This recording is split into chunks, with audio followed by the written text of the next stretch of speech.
Thank you to Canadian truckers. This is the Canada that I grew up in.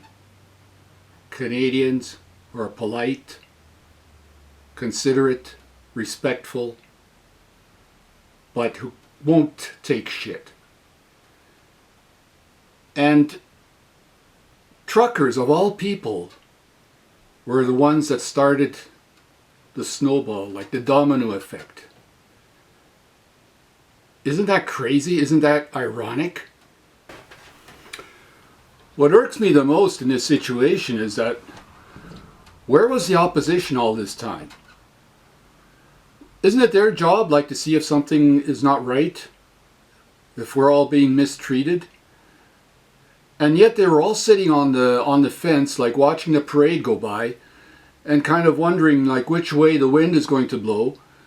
And now all of a sudden they come out as heroes. They all creep out of the woodwork and from under the rocks and trying to say, yeah, well, now we want to join on the wagon because they can see where the wind is coming from now, and maybe that'll be politically profitable for them. Don't believe them. Forget them. Forget politics.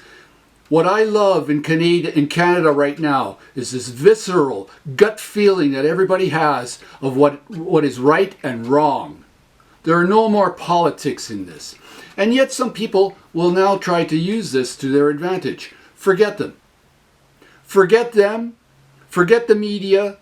Forget like high-end industry and everybody that just went along with the game. They were playing suit to whatever these clowns in Ottawa and all over the world. I'm just particularly speaking about Ottawa, but this is going on all over the world.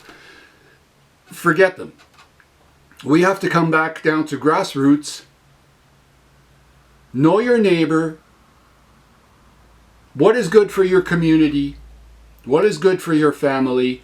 And start all over again, because all of this is just lies and lies and lies. Now, if this video ever gets out to the truckers, I don't want to rain on your parade, but this is how it's going to go down. The government has already called it its colors. It's not going to back down. So, pragmatically, what options do they have?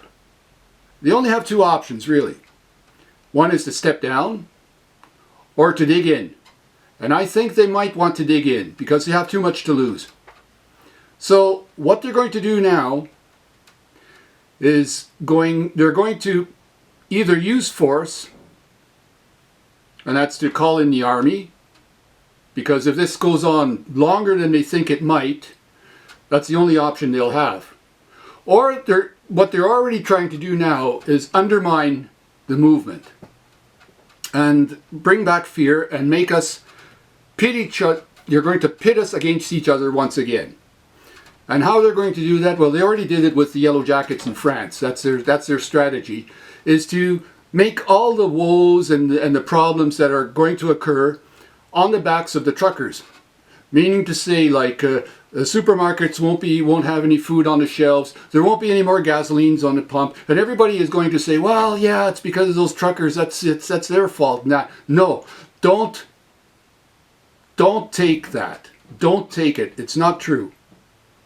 This can all end in 24 hours if the government wants it to. So do not back down. You are the Wolverine against the grizzly. The Wolverine is a lot smaller. It's underpowered, but it will not back down. So, this is a strategy. And Trudeau has disappeared. No, he's not. He hasn't disappeared. He's with his counselors right now, trying to figure out how to screw everybody. He's going to come back.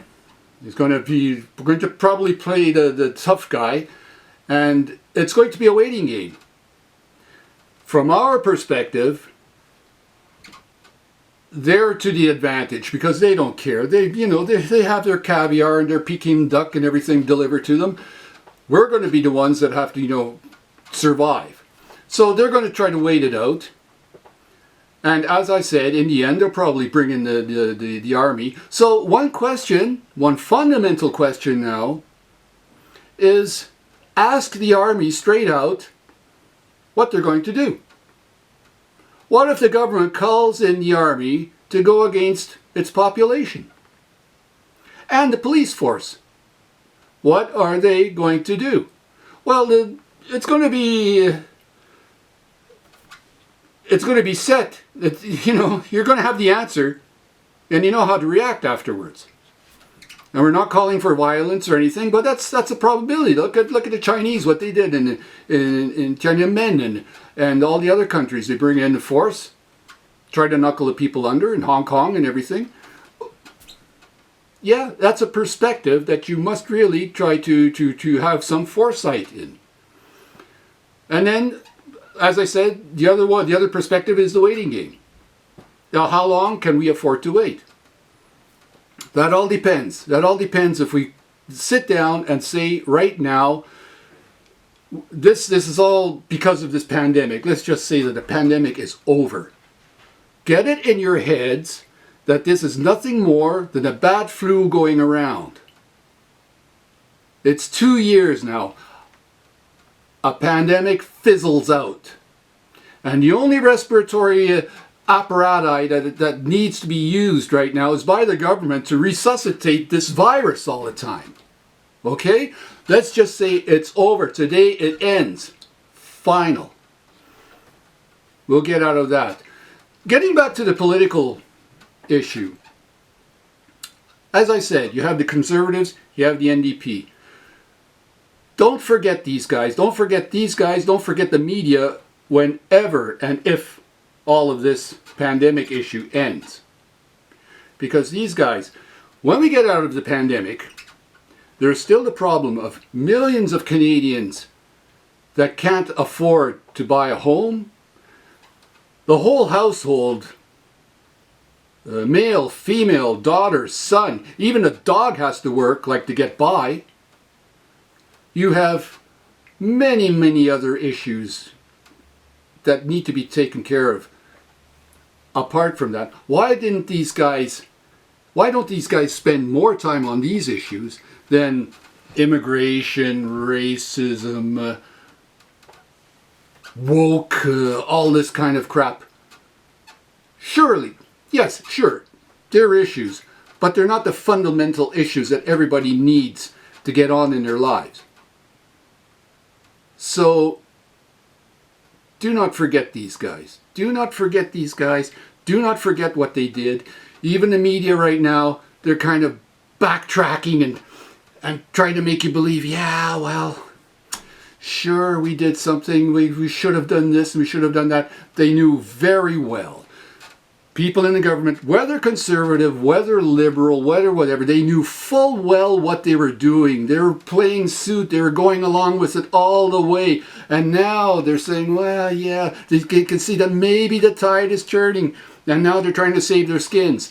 Do not forget that. Do not forget.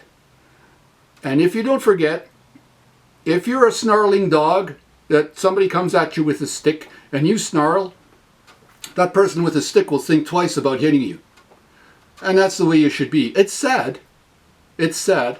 But that's the way we should be right now. Yeah, defend yourselves.